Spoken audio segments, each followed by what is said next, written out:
All right, welcome back to another episode of the All American Hoops podcast, episode 94. I'm Chris Driscoll. As per usual, joining me is my younger brother, Matt Driscoll. Always a pleasure. Again, another week without John. He's studying, so I miss him. I miss him on the pod. So I we didn't agree. mention him last week, so it's No, yeah. And I different feel like it's dynamic without him. yeah, and we'll dive into the topic later. But I feel like the topic we're talking about first, he would really thrive in. So, yeah, we'll talk about more of that next week with him. I think he should be back next week. But today's the Evan Fournier episode. Yes, I was gonna say him. You were gonna say him, perfect. Yeah. Yeah. I was looking forward to this because once we got to 88, I'm like I really don't know any. No, it was less than 88. It was it's been like at least 2 months since I'm like I have no idea who this basketball player is. Any basketball player with this number, but 94. I'm like, yep, that's I've been looking forward Evan to Fournier, yeah. Yeah, what a shit show of a season that was, 2021. And then what do we get for him? We ended up getting a trade exception for him. I don't even know I don't even know if we ended up getting anything for him. I don't think we ended up using the trade exception. If I'm not mistaken. It's all right. Yeah. Oh well. He cooked us in 20. He cooked the Celtics in 2022. That's right. 2022 when he was on the Knicks, he averaged 30 against the Celtics. It was ridiculous. Ugh. Yeah. Before we get started, I figured since the title of the show is All American Hoops, so the All American part, I did want to since September 11th, so I just did just very, very briefly just wanted to offer my prayers and condolences to never forget the members for those that passed away in 2001, and also to all the heroes, the fallen soldiers, and the first those that are on the front line, police officers and firefighters. Don't want to go too over the top with everything. But neither Matt or I were really Matt wasn't even alive, but I for one was 2 years old, so unfortunately, I feel like unfortunately Matt said this earlier. It's kind of losing steam for the people that forget just because there's not many people that not many people our generation that remember anything. So, but at the end of the day, it's a very important part of history, and we should always remember the heroes heroes that put their lives on the line for us. So, just wanted to pay respects to them out of the title of the show. So, that's all I really wanted to say. But very well said. Very well said. Thank you, appreciate it. Yeah, I knew I wanted to say something, but I'm not gonna write a script. I'm just gonna say whatever. So figured that was it. All right, so now into significantly more unimportant news. We're gonna spend the next, I don't know how long this is gonna take actually. Talking about how awful the NBA commissioner is. But the other thing that we want to talk about. So as I mentioned in the title, so Adam Silver yapping, which I don't even know if yapping was the right word. I wanted to say something about him, like BSing. I'm not gonna put bullshitting on the title of a show, because essentially, before I go in deeper, I'll just pull up the quotes. It's not even a quote. I just picked up a couple words from the quote, but you can look up the quote for free, because apparently that's all that matters in the league is looking things up in smaller increments, not getting the full picture. But he said the NBA is a highlights-based sports in which you don't really have to watch the full game. You don't have to really consume the content. So, and then he mentioned how you can watch highlights on Instagram, on TikTok, and on YouTube. Oh, hell, you can even watch it on New York Times, because they put the highlights together in which they apparently don't have a paid wall. I could have sworn they did. I guess not, though. Maybe not for sports, but yeah. He essentially said the lot out loud. Friend of the pod, Mike Rosembo, and I were talking about this at great lengths last night. At the very least, you want your NBA commissioner to want more people to watch the game. I understand profits matter, and you have to really you have to try your best to make as much money as you can. And unfortunately, there are going to be some scenarios where obviously. And we know this with baseball. You can't watch a regular Dodgers game every night. That's understandable, but it just seems as if he's making zero effort whatsoever to grow the game. Yeah, it's really a shame, because I saw a tweet earlier and I totally I didn't think of this when I saw the quote, but I totally made me think of it in this way. Imagine he said oh, baseball's just a highlight sport, or football's just a highlight sport. Talking about another sport, people would take that as a totally disrespectful way to speak about a sport, and he was saying it about his own league, his own sport. And it's just a shame, because I feel like one of the main issues with the NBA today is the discourse around it. Like people, a lot of them are just box score watching, and then they get on these shows or they get on Twitter and they just start pushing these narratives and pushing these agendas. And it's kind of like Adam Silver's kind of digging into that, for lack of a Mm. better warm word. It's a shame because, like, yeah, the NBA is easy to consume, if you're just watching highlights. Like all of them are on YouTube and Twitter and stuff like that. But that shouldn't be your main goal. Like I understand it is a business, but you should try to want to grow the game. And you know, if you're a local fan, I saw a tweet about the Nuggets. It costs you almost $1,000 for the season if you need this subscription, league pass, stuff like that. So it's really a shame. I've had many issues with Adam Silver in the past, as I've expressed in this pod and in many group chats. But he's just continuing to dig a deeper hole for the league, and I understand why ratings are down. And it's just weird, just because like I for one thought the ratings being down like last year was like always like an out of proportion talk, and I still think it is sometimes, just because like like I said, like at the end of the day, like in the playoffs, like people do end up watching the games. Like they were, if I'm not mistaken, I'm pretty sure ratings were pretty well in the finals for the most part. But it's like, do you not have like it just seems as if he has like zero what's the word I'm thinking of, zero urgency to just try and grow the game, which like obviously like there are some aspects of the game that are growing, like obviously like you got young players like Anthony Edwards and like Wemby, Luca, like those guys, like yeah, like those players are very marketable. If they're very marketable, show them, like let people watch them. And like I've just it's just so weird just hearing someone say like someone say like, oh, they could just watch the highlights. Like I don't know, like if I'm like the either the a president of a company or like the like a fish commissioner of a league, manager or something, I want my I want people watching my sport all the time. And yeah, again, he just said the quiet part out loud. He does not care whether people watch the NBA or not. He just like, it really seems as if he just cares about the money. Yeah, like I understand it's a business and everything like that. So like I understand that you're not going to be able to, like you said, Chris, like we're not going to be able just to watch the Houston Rockets on cable, or we're not just going to be able to, go on the NBA app and watch any team that we wanted. We have to pay a fee for that. But I understand that, but I don't understand having all these streaming services you got to pay for, then all these league pass and stuff like that, and just the commissioner just not saying like, oh, we understand. If he came out and said like, oh, we understand that this is an issue and we're working towards a solution, nobody would care at all. But it's No, just like he doesn't care at all, and that's a shame. absolutely. Um,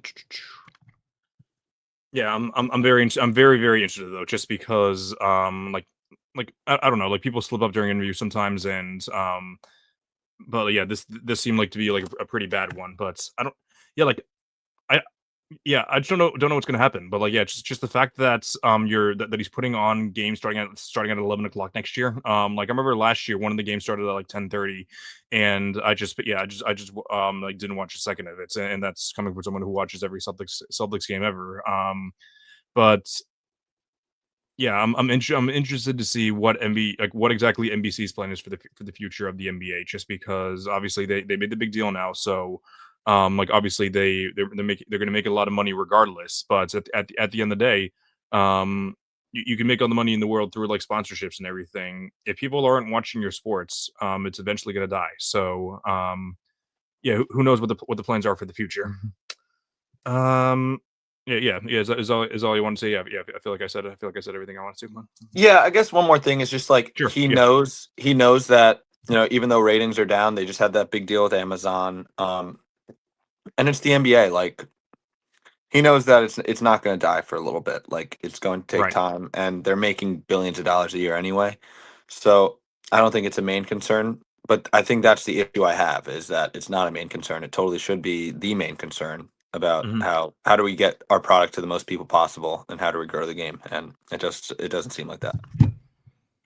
100%. Yeah. So yeah. Who knows what's gonna happen? But yeah. Hopefully someone told him like this isn't the mindset to have in the future.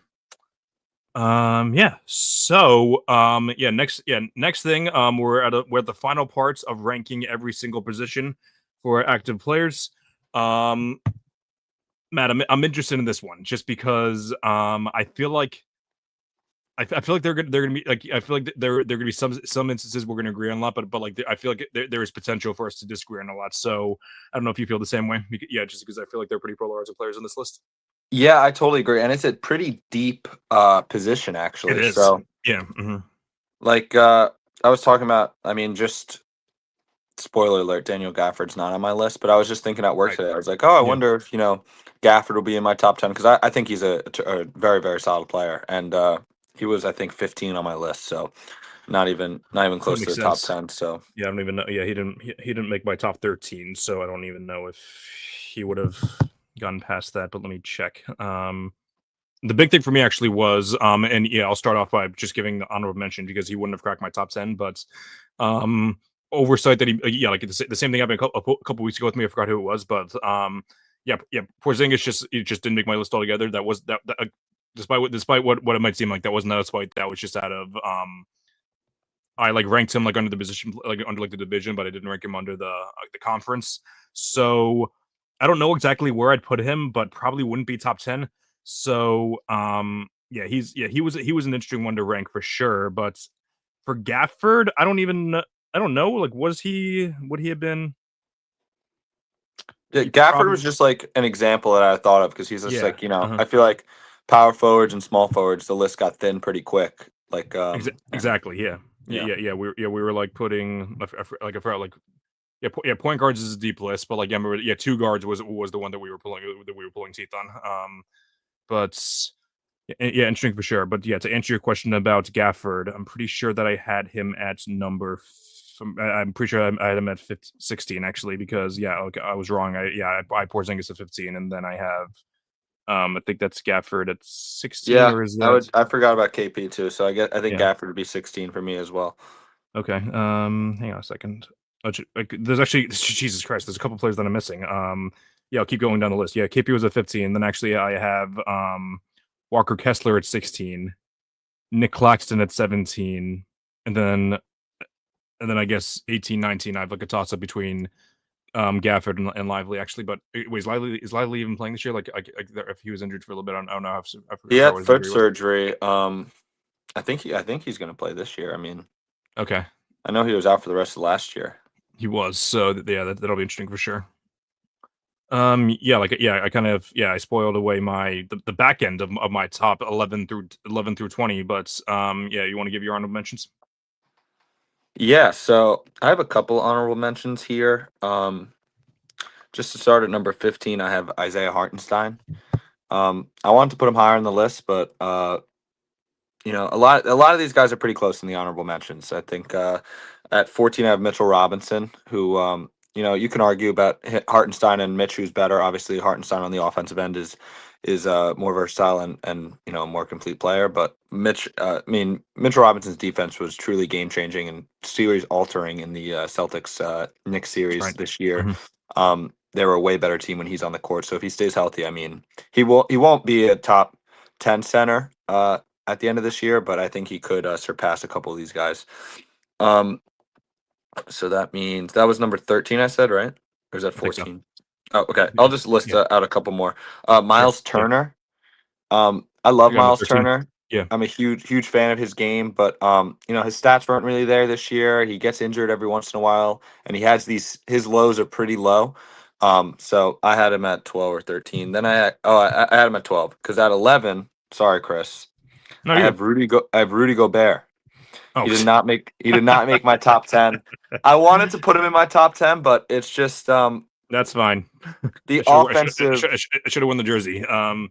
Yeah, the offensive numbers are just they're not as bad as I thought they were because it's 12 and 11, but he's just so limited on the offensive side that all the guys ahead of him I think are more complete and better players.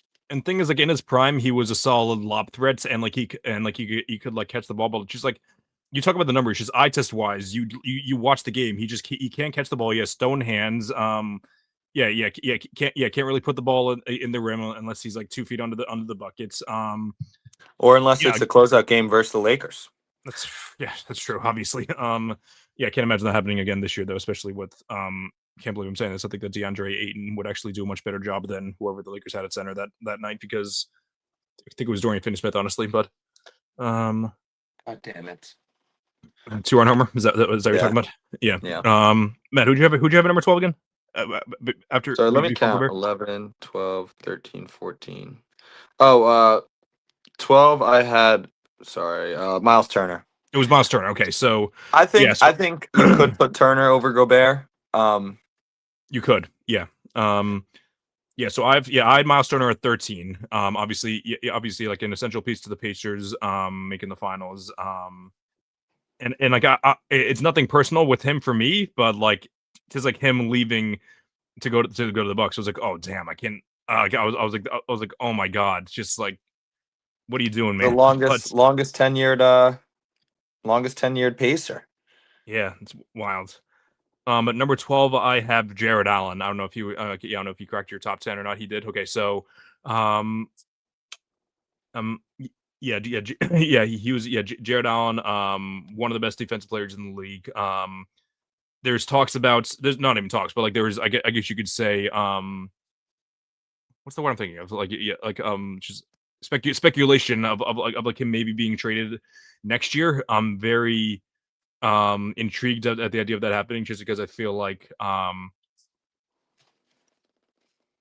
don't know how good of a center Evan Mobley would be. Like I feel like Jared Allen is like the perfect complementary piece to Mobley. Like if Allen could shoot a little better, like that would be even better. But just the fact that Mobley doesn't have to guard like all the bigs sometimes is definitely a huge piece. So I think the Cavs have a great defense, and I think that Allen is actually a huge reason for that. 2 years ago, like last year was more Mobley, but I think 2 years ago Allen was actually the one anchoring the defense to like being one of the best in the league, and the on off numbers back that up for sure.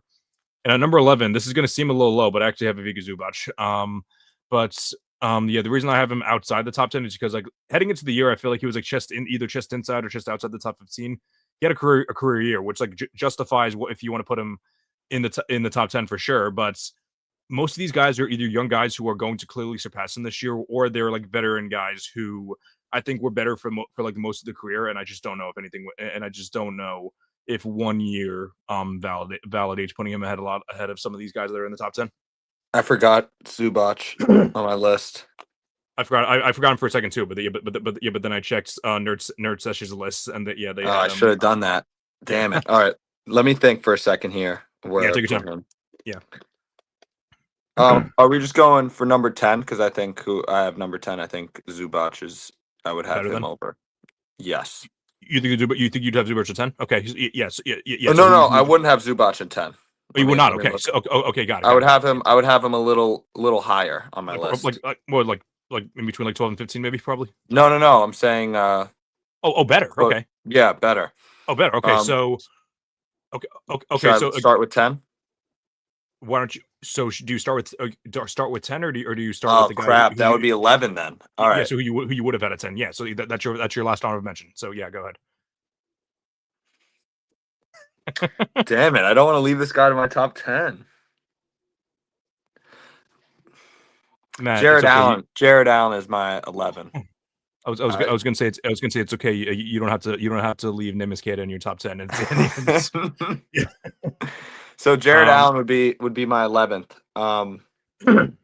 Like I mean, just to echo what you said, he's phenomenal on the defensive end. He's a great compliment to Mobley. He seems like a phenomenal teammate as well. He seems mm, like kind of when he goes, the Cavs go. He seems like a big motor guy, a big right. positive in the locker room. So I love Jared Allen. He's my 11th best center in the league. Yeah, and yeah. Why don't you give who your number 10 would be? Um, this is going to be a very hot take. Okay, I have I like Chet that. Holmgren. I have Chet Holmgren as my number 10. Ooh, I like that. I like that. Yeah, like why don't you explain why? So I think Chet's a very phenomenal. I think he's a phenomenal young player. I think he made a pretty big leap this year. However, he only played 32 games last year. His injury Yes. concerns are definitely there every year. He's one of the best rim protectors in the league. I would say. I was talking about this with friend of the pod, Tyler Casaretto, who's a Thunder fan. I think he had him as like top 3. I think he's a top 5 rim protector in the league. He can stretch the floor. He shot 38% from 3 this year. Um, the only issue with him is what I talked about with Miles Turner. His lows are pretty low, and Sure.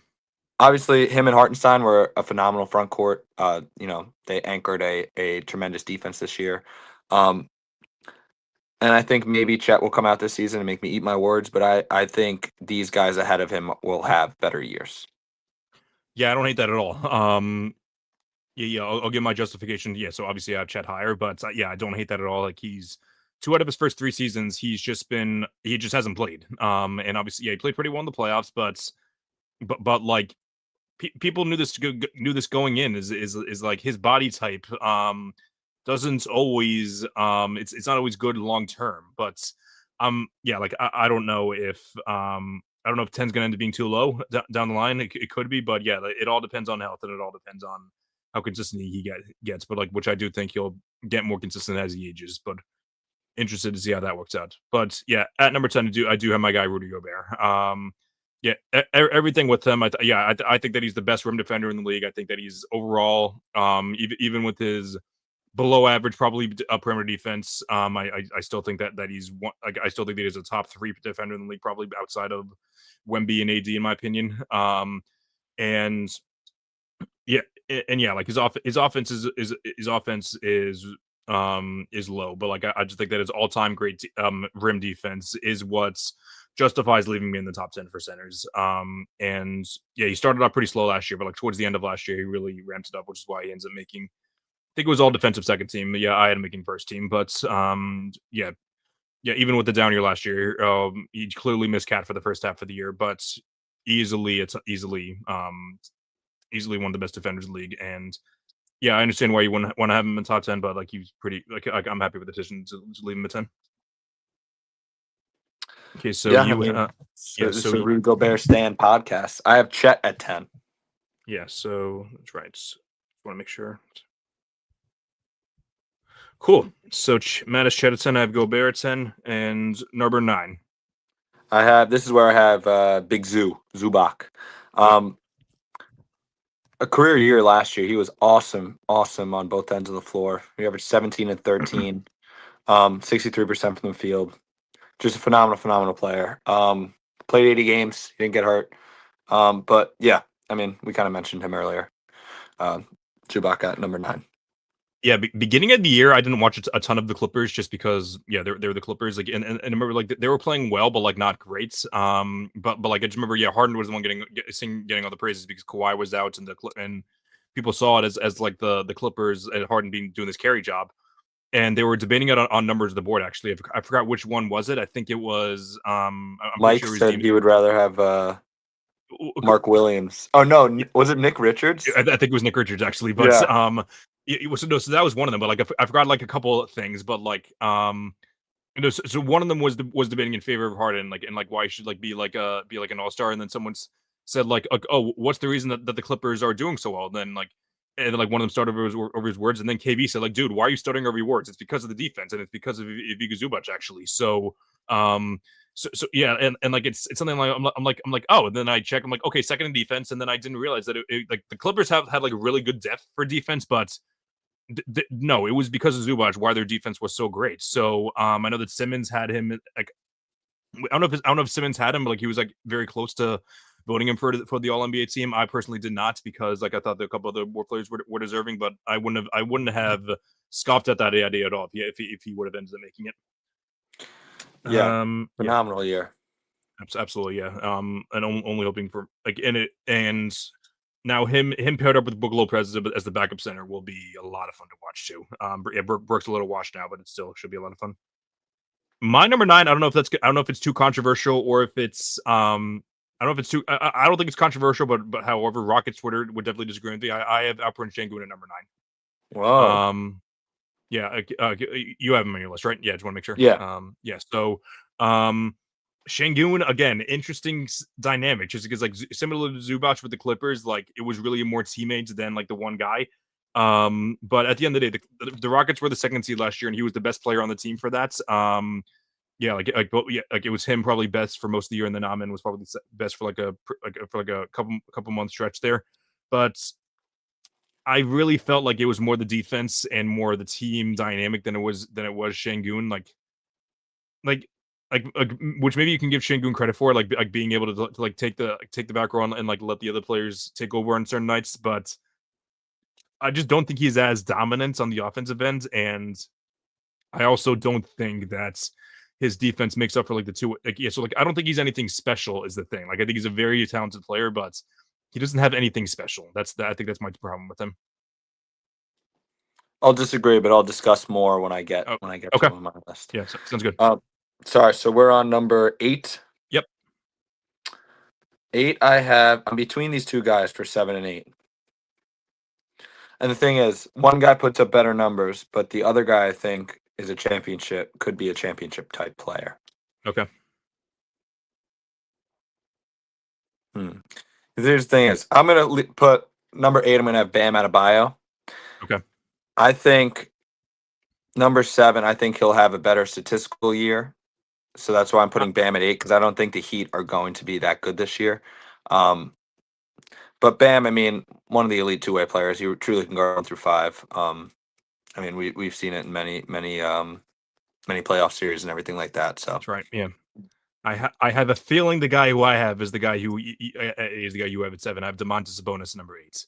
And it's for that exact reason that you gave. Yes, Sabonis is the better offensive player, and he's going to score more points. I don't know if he's going to score more points. So yeah, I think he will.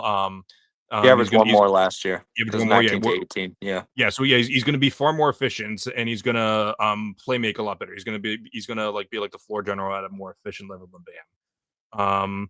The thing is that in order for like a team like that to be centered around Sabonis, which like I don't even know if he was the best player on the year the Kings were the 3 seed. It was either him or Fox. I would probably lean Fox, to be honest with you. So the thing with Sabonis is that like if he were to be the number 1 option on a team, you need to have the great complementary pieces around him for them to be relevant. But once you have him as the second option, he could still be he still would be a very effective second option. But I think that Bam is just a much better option for building a championship team. I think that Bam is the perfect piece to be the guy on the championship team. He's the obviously you mentioned he can guard 1 through 5. There was a stat last year. I forgot what it was. Like that like he wasn't as good this year as he was last year. Like I listened to Jason Timp a couple weeks ago, like when he did like his player evaluation. So yeah, last year was a down year for sure, but I feel like a lot of that had to do with like a lot of the outside noise of Jimmy Butler. But yeah, so you have Bam at Chris, I think am I allowed to switch after I said it? Sure. Yeah, I think I would rather have Bam on my team than Sabonis if I'm trying to win a championship. So I'm going to put Sabonis at my 8 and Bam at my 7, if that's okay. You convinced me. I'm okay with that. Yes. Yeah. Sorry. Okay. So you have to give your number 7 now. My number 7 is Bam. Yeah. So okay, yeah, cool. yeah. That was why the tangent was there. Yeah. So Sabonis at 8, Bam at 7. This is a super deep position. Seriously. Yeah. This is super deep. All right. So I'm up with my number 6. Yep. All right. I have Alperen Sengun. Sengun, however you pronounce it. Yeah. You said there's nothing special about Sengun. I totally disagree, Chris. Let's see. He was born in. Let me see. Turkey, right? Oh no, I was saying he's younger than me. He was born in 2002, July 25th. Okay. He averaged 19, 10.3, and 5 assists as a 22-year-old last year. He was the best player on a number 2 seed.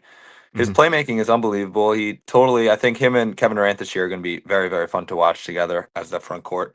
The Rockets defense was very good, but I think he could be a player on a bad defensive team. I don't think he was the reason for the Rockets being a good defensive team. I'm not saying he's like a traffic cone or anything. I just think he's like fine defensively. But I absolutely love Sengun. I think he's truly a special player, and I'm very, very excited for the jump he's going to make this year. Yeah, I don't. I don't blame the take at all. Oh, jeez. I don't blame. I don't blame that take at all. The nothing special part was probably a little extreme, but it was more so along the lines of it was more so along the lines of the Rockets were a great defense this year, and which is why they were the second seed. And his offensive numbers really didn't produce them to being a great offense. So maybe obviously having Kevin Durant is gonna improve that drastically. So maybe maybe it will be higher at the end of this year. But yeah, that's why I do have him a little bit lower than most people. He was also good in the playoffs. He was good in the I playoffs. mean, That's right. he Yeah, had yeah, Draymond guarding him, so it's yeah. like obviously he's. God damn it! Did you score, Chris? Is that where you said? Oh, 4-3. Yeah. yeah, four Or is three. it? Yeah, Um, yeah. That was what I was hoping. yeah, I mean, he averaged 21, 21, 12, and let me see, where's the assist? 21, 12, and 5 in the postseason in 7 Yeah, games. yeah. Definitely can't hate on that too much. Yeah. So who you got? Who? Wait, did I get my? Oh, you gave your 6. Yeah, I got Yeah. my 6. My 5 and my 6 are very neck and neck. I think at my 6 again, since we're building a championship team, I'm gonna go with Karl Anthony Towns. Whoa. Um, which yes, that's very low. So to be in and out, but like very ahead of himself. Yeah, appreciate that strength. So yeah, Karl Anthony Towns, amazing talents, amazing floor raiser, ceiling raiser to an extent too. Like he obviously led his team to the conference finals and was in large part a big reason why they ended up beating the defending champs the defending champs last year. But he was exposed to big time in the in the against the Pacers. As far as it goes, if you want to build a championship team, um, Cats, I feel like he really can't be he really can't be like on your team just because he's like his defensive holes are just too bad. Like obviously like he scores a ton of points and he's gonna stretch the floor as good as anyone else, but in big games like when there's more offensive power on a team, it gets hard to hide him on defense. I Yeah. mean, So he definitely has flaws in his game. There mhm, definitely are clear holes. I have him a little bit higher on my list, so I can talk mhm, about my argument yeah, when I get there. sure, yeah, But um, so you said your 5 and 6 were tight. yes, My 5 and 6 were also tight, but for a different reason. I have Joel Embiid at my number 5. yep, He played 19 games last year. Obviously, when he plays, he's more likely than not the most talented player on the floor. Um, unless he's playing, obviously, like, 5 other guys in the league. Like, he's truly, truly like an amazing, amazing talent. He just can't stay healthy. And obviously, we're talking about holes in the postseason. Like, time and time again, he's shown that he's either too banged up to play or he's too banged up to play well, or he has 2 turnovers in games 6 and 7 to lead his team to the right, Eastern Conference Finals. So if it's based on talent alone, Joel Embiid would probably be number 2 on this list. yes, But we're talking about winning a championship. I think if I wasn't scared about Drew Fitzpatrick coming at me, I think I would have Joel Embiid even lower on my list. Because if it's a projection for next year, like, I'm not like obviously predicting an injury or anything like that. But Chris, you think Joel Embiid's going to play over 65 games next year? I would be shocked. Do you think Like he's going to is he allowed to? Like, yeah, like I don't even know if he's allowed to play over 65 games. Probably not. is he Yeah, going to, if the Sixers make the playoffs, which they should, is he going to be healthy and perform well in the playoffs? not likely. He's never done it. He's Yeah. never done it. He's had great playoff moments, great playoff games, but he's never put together a playoff run, and that's what really scares me, and that's why I have him at my number 5. Hmm. Yeah, I don't believe that at all. Yeah, and I'll go more into Embiid personally again when I get to him. Yeah, but at my number 5 spots, I literally crossed them out. But yeah, I ended up putting Chet Holmgren at 5 just because while his injury concerns are there, I think that his ceiling is what gets there, is what gets him much higher. The fact that last year he was the third best player on a championship team, on one of the best championship teams that we've seen in our lifetime, like given how elite their defense was, I think that he was. I don't know if I would say he's probably the second best. Like I would say he's probably the second most important defender on the team outside of Lou Dort, in my opinion. Although some people might argue that the roamer on defense is probably a little more important, which I'm more than willing to agree with that. Yeah, like I understand the detriments for wanting to put Chet lower, but given his age and given how much he jumps already, I'm willing to roll the dice and say that I think that Chet Holmgren is going to be a top 5 center this year. And maybe even I think there is definitely multiple worlds where Chet could be the second best player in the Thunder this year, not J-Dub. Yeah, I mean, I don't. Chet was probably, besides Embiid, Chet was probably the hardest one to rank on my list, just because. Mhm. I mean, if you're basing it off of numbers last year, he's probably a little lower, but his Right. ceiling is so high. So I Exactly. don't hate that take, but Yep. I disagree. Mhm. Um, so I'm on number 4. Yeah. I have Karl Anthony Towns. I absolutely love Karl Anthony Towns. Me too. He Yeah. added a totally a new element to this Knicks team this year, and obviously they had the most successful Knicks season in a quarter of a century. And he was the main reason for that. Like you said, building a championship team, I think Cat could totally be the number 2 option on a championship team. Um, you just have to build an elite defense around him. I mean, the issue with the Knicks is that their 2 best players are probably their 2 worst defenders on Yes. the team. Um, I mean, we'll see this year how far they go. But I definitely think Cat could be the number 2 option on a championship team just because of his offensive ceiling. Right. He adds a totally like a stretch big is just such a necessity in the league today, Absolutely. just spacing wise, and he's one of the best big man shooters ever. So Absolutely. Carl Towns number 4. So if you replace Jalen Brunson with Drew Holiday, and then I guess one of I guess we'll replace Mikhail with, I don't know. Let's say, should we say LeBron or should we say someone else to like a lesser degree? I'm trying to think of someone like in between LeBron and Cats. Um, because I'm trying to think of like building an elite defense around Cats, like because yeah, like putting yeah let's put. I mean, Mikhail's an elite defender.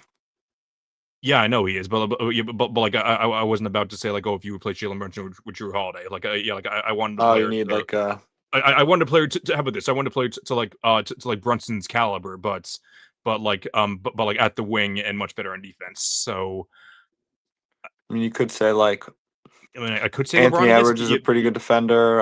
Yeah, you know what? Yeah, let's go with Anthony Edwards. Actually, yeah. So like You um could do like uh, a Giannis at the 4, Cat at the 5. yeah I mean, well we saw Anthony Edwards and Cat actually make the conference finals already.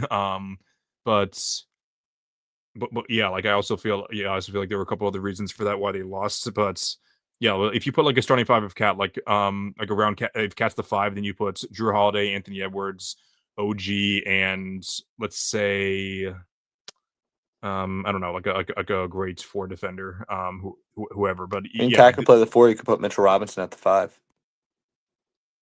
I don't think that team could win a championship unless it's yeah, like I think it'd have to be better than anything. Like maybe like a LeBron or a KD instead, but I don't know. So yeah, like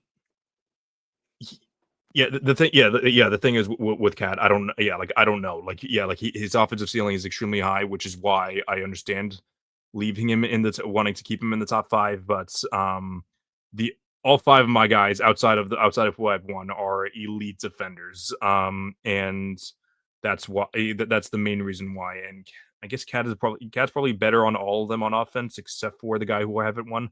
But yeah, like I think that center defense becomes a little more important for like that we would have been for point guards. Yeah, I mean, I think Cat's defense is a totally valid concern. It's just that they have like when he, if they do like double big with Cat and Mitchell Robinson, they have an elite big man next to him. So True. Yeah. Yeah. So my 4, I do have Joel Embiid, just because this is yeah. I feel like once we get to like obviously like I'm all for injury taxing guys, like run ranking players. I just feel like obviously the best availability is like best ability is availability. So I'm fine with wanting to rank Embiid lower, but I think when the gap in ceiling between 2 players, I did the same thing with Kawhi a couple weeks ago when I ranked him ahead of Jalen Brown. I think the gap in ceiling is too big. And I think the gap between Embiid and Chet and the gap between Embiid and Karl Anthony Towns, the gap in ceiling is way too big. And and and like with when putting together my list, I don't know how much I could justify saying that Chet Holmgren or Karl Anthony Towns are better basketball players. Like in Chet's case, maybe saying like he has the higher, maybe he's like a much higher floor and maybe debatably higher ceiling this year because of his youth and defense. But I'm still holding on to the idea of Embiid, and I absolutely think that there is a world where he finishes like in the top 10 this year. Probably not though. He's just like the biggest question mark in the league. Like Yep. Hmm. he's the hardest player to rank. For sure. Uh, Um, so we have the same top three, I'm assuming. I would assume so. Yes. Yeah. So at number three, I have Anthony Davis.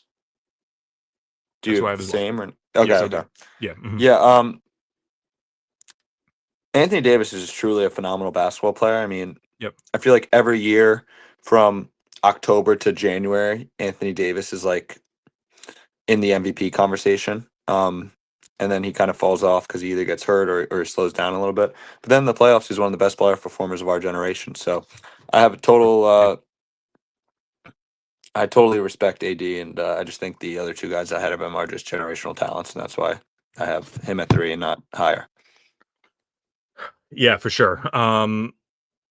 The Mavs would be such a fun team to like. Yeah, like they're gonna be a fun team regardless to root for, just because like I give the players they have. Like if I really wish the Kyrie was healthy though, because like I remember obviously 2019 we were hoping that they were gonna pair up Kyrie and AD in the Celtics, um, and that yeah obviously that ends up not happening. But like both of them are at different points in their career now. But it's just pairing the two of them pairing up alongside Cooper Flag and Clay Thompson and Daniel Gafford. Yeah, the fact that he's gonna. I forgot, but AD is probably going to be running the four for a lot of this year too, with Gafford and Lively. So that'll be another side of him that'll be interesting to see.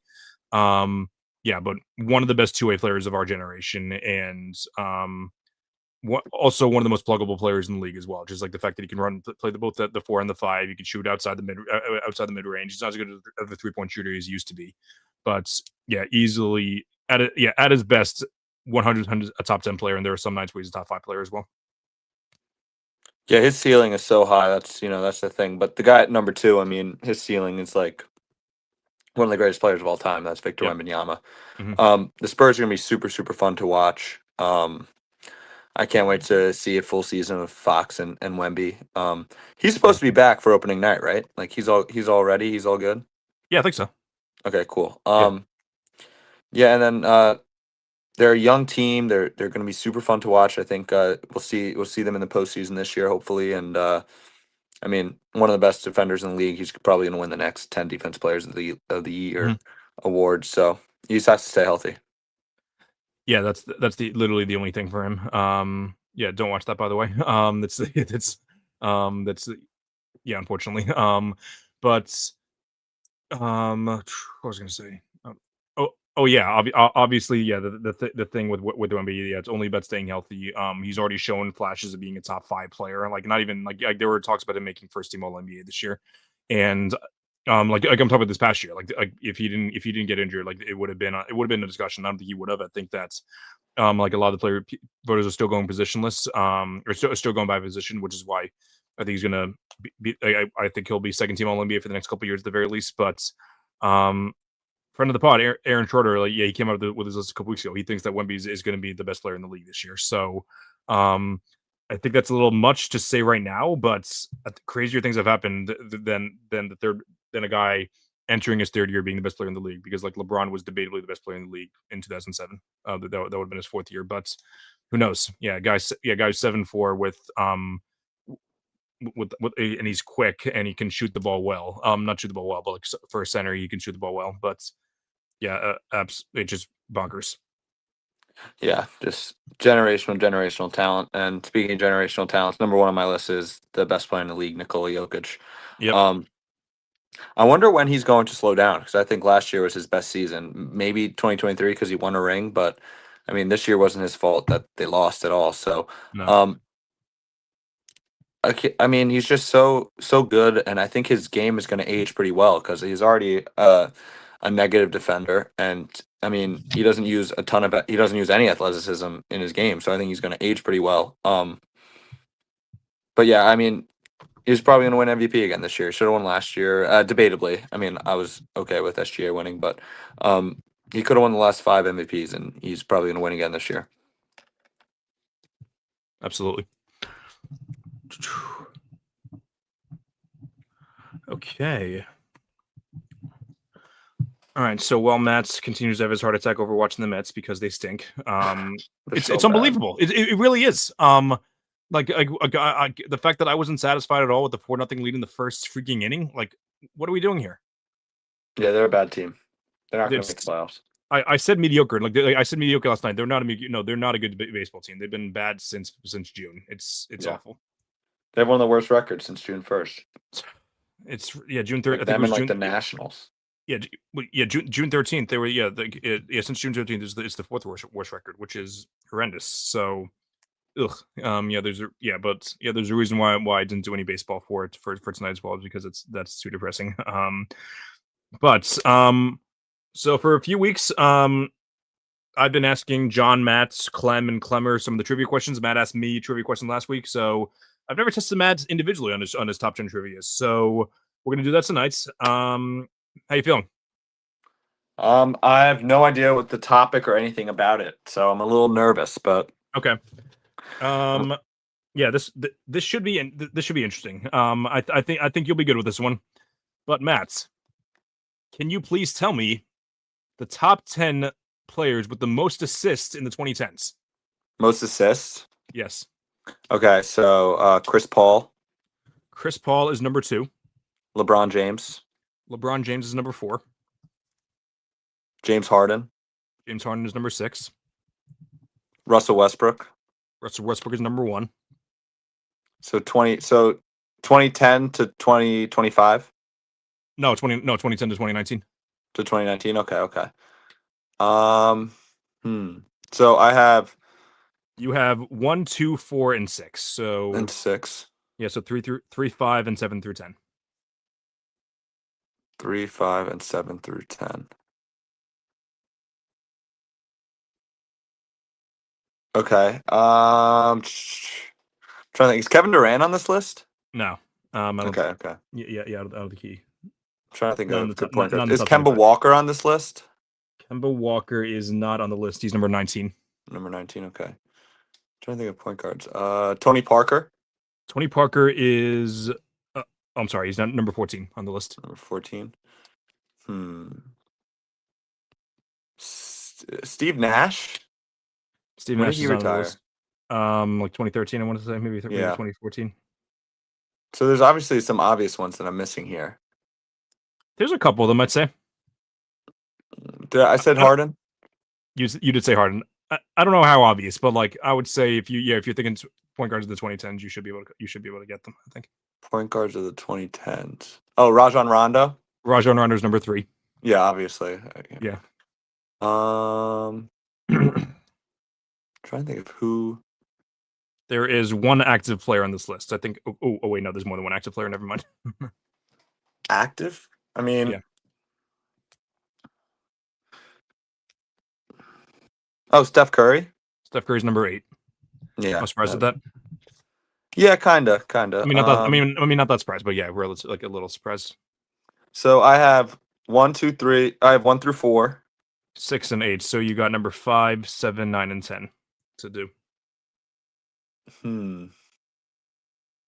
Is Dame on this list? Dame is not on the list. I think he's like number 17, 18, I want to say. Okay. Drew Holiday? Yeah. Drew Holiday is number 9. Okay. So I need 5 and 10. 5, 7, and 10. Let's see. We got we have one. Go ahead. I was going to say we have one NBA champion, and then technically an additional NBA champion, but he wasn't really an important part in that team.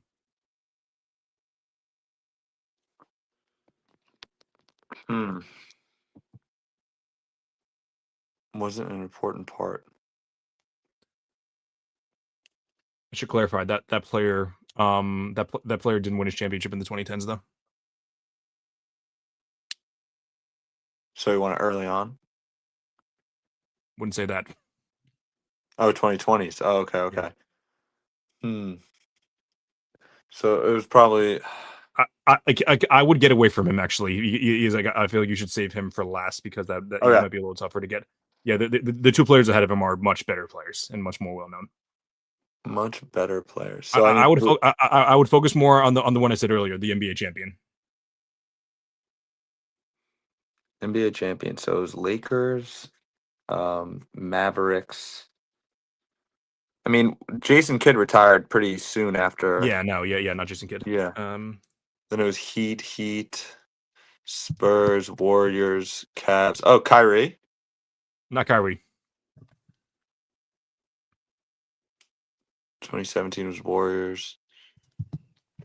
18 Warriors, 19. Oh, Kyle Lowry. Kyle Lowry's number 7. Okay. And then 2020 was Lakers. The Lakers have. It's not from the Lakers team. Okay. The next guy, absolute. I would say he's kind of a what if. Number 5. Kind of a what? Kind of a what if. I would say. A what if? Yeah. So it's not Derrick Rose. No. I mean, he got hurt in 2011. No. 2012, I guess. One of the best, also one of the best defensive point guards of the generation.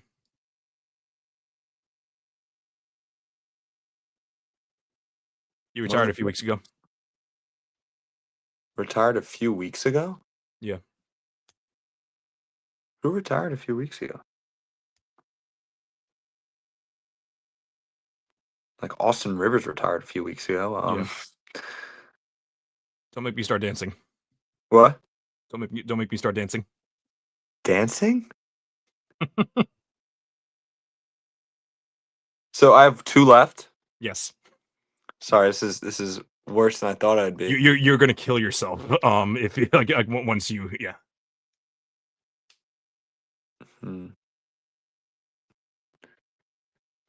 Okay, so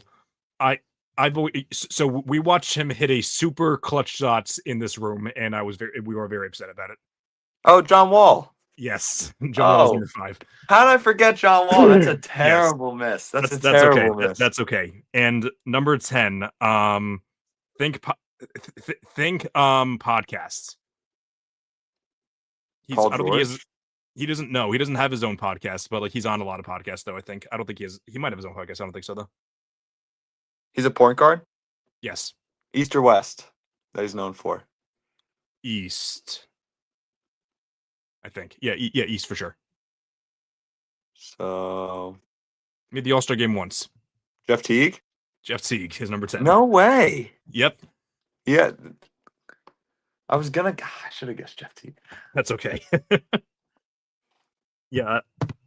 I don't want to give you too many hints for the John Wall one, but I'm like I gotta get him to spit out something eventually. Okay.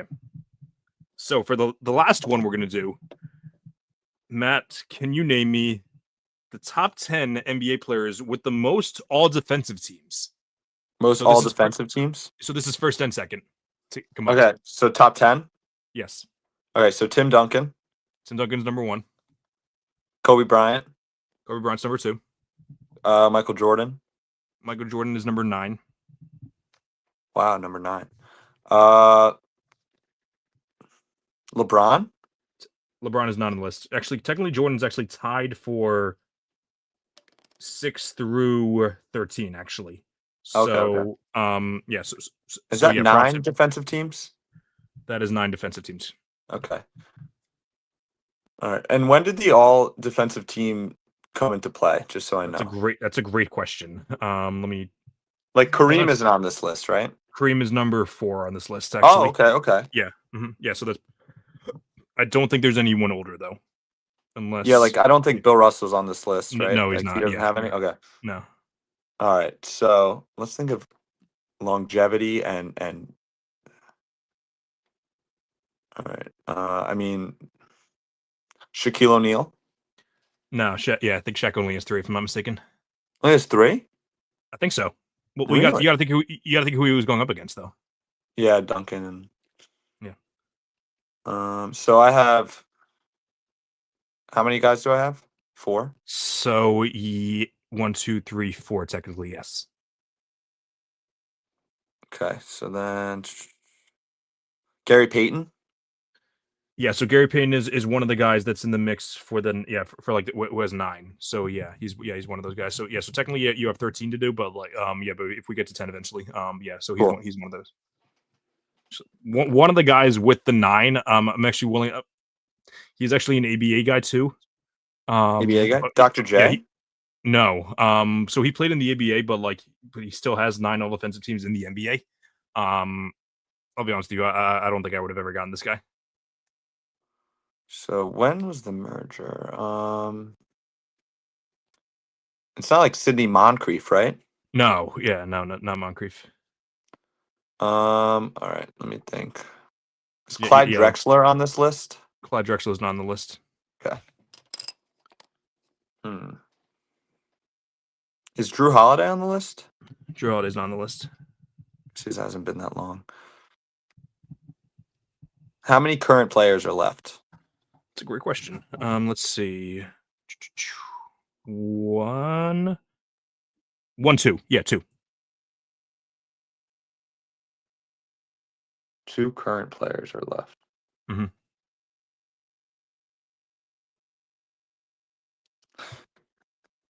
This might be silly. Is Giannis on the list? Giannis is not on the list. No, yeah. Because he's made it the last, I guess, 7 years. I guess that's it. Mhm.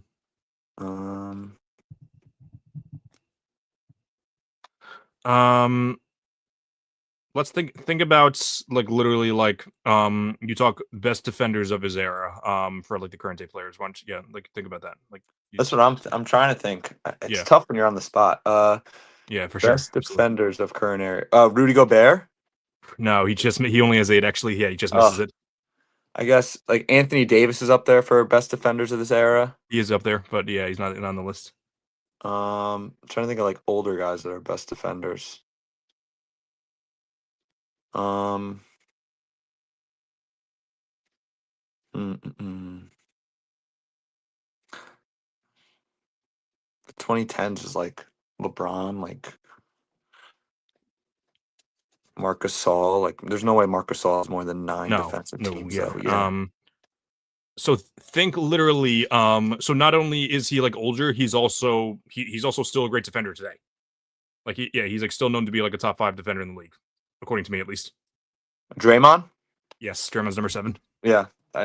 I'm shocked he's got 9 though. It's crazy he's been around that long. Yeah, it is crazy. Yeah. Or does he have 10? He only has 9. 9. Okay. All right. Why don't we bang out the 2 other guys in the top 5? These are 2 of the best defenders of all time. Debatably the GOAT at their positions. Debatably the GOAT at their positions. Magic Johnson? No, the GOAT defender. Oh, GOAT defender at their position. Yeah. Okay. I mean, Scottie Pippen. Scottie Pippen's number 5. Okay. And then I'm assuming you meant, was it a power forward I'm missing? Yes. GOAT power forward defender. Oh, by the way, is Hakeem Olajuwon on this list? Did I say him? So he falls under the number like the 6 through 13. He has 9. Okay. Is that who you were talking about or no? Oh, is Kevin Garnett on this list? Kevin Garnett's number 3. That's Sorry. Yeah. That was stupid that I missed a couple of these guys. You're good. Let's see. So the ABA guy is Bobby Jones, by the way. Yeah, I wouldn't have gotten him. No, yeah, I don't think so. So you're missing 3 more point guards. 2 of them in the same era. The other one of them is an old head. 2 of them in the same era. Okay. Jerry West. I'm gonna list off a couple. I think Jerry West has 5. He's not that much of an old head. Not that much of an old head. Okay. Yeah. Oscar Robinson. I mean, that's kind of similar. Isaiah Thomas. A little bit older, I want to say. He was on one of the most famous and best teams of all time. Dennis Johnson. Dennis Johnson, number 8. Yeah. No kidding. Yep. Mm-hmm. Wow, I didn't know he was that. He had 9. He was like the Drew Holiday of our era, I would say. Yeah, Obviously yeah. Hall of I Famer, didn't. but yeah. I guess when I think about those Celtics teams, I just think Larry Bird played for only Yeah. like 12, was it 13 years. So I don't think those guys played for that long. But No, yeah. is Robert Parrish on this list, Chris? No, it's only 2 more point guards on this list. Oh, that's it. Just 2 more point guards. Yeah. Mhm. Also an 80s guy. You said same era. No, this Oh is a different no. era from Okay. the 80s. No, Who's good defensive point guards? now that I say that, actually, I would say it's more so one of them is a little bit older, like but they played in a similar era. Like it was like the end of one guy's prime, similar to the beginning of the other guy's prime.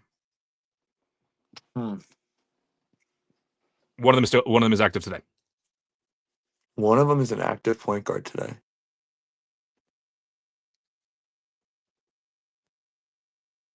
Who are the active old point guards? He's one of the oldest players in the league. I mean, Kyle Lowry isn't still active, right? I mean, he's older than Kyle Lowry, I think. He's definitely older than Kyle Lowry, actually.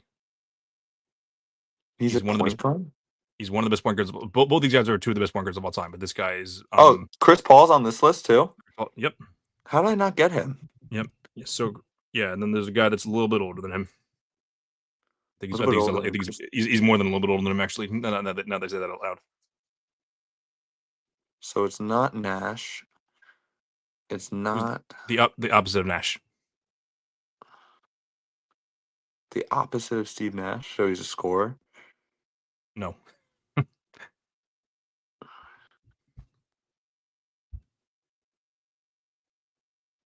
When I mean opposite, I mean they were traded for each other. Oh, Jason Kidd? Yes, Jason Kidd. No way. That one was tougher because there was 13 names technically instead of 10. But yeah, that was that one was a tough one for sure. I'm blaming the Mets for that one, by the way. I'm way better at asking the questions than answering them. And I like answering them a lot more than asking them, so that's good to know. Yeah, no, I'm blaming the Mets for that one, for sure, because they stink. But oh well.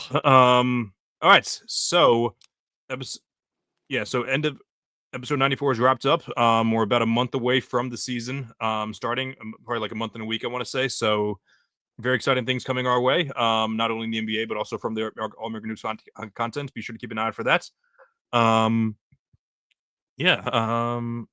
Matt, always a pleasure having you on. This has been another episode of the All-American Hoops podcast. I wanted to keep the All-American sign up there, but however, just going to put it up there so I can read it off here. Be sure to follow me on all social media platforms at All-American Hooper on TikTok and Instagram, at American Hooper on Twitter. Be sure to check out additional content, NBA Max, now on Wednesdays, not on Sundays anymore. Wednesdays at 8 o'clock. We're starting that next week. So I'll be sure to change it up in a second. But also check out my column prime.sportstalk.com. I think next week is when the articles are going to start to come out. But this has been another episode of the All-American Hoops podcast. Until then, until next time, keep grinding and stay hooping. Have a great night, everyone.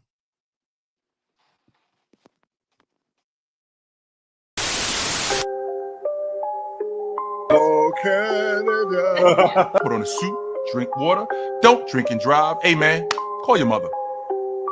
It means nothing. It means nothing. No, they lying to you. It's about the money. Now you're more fluent.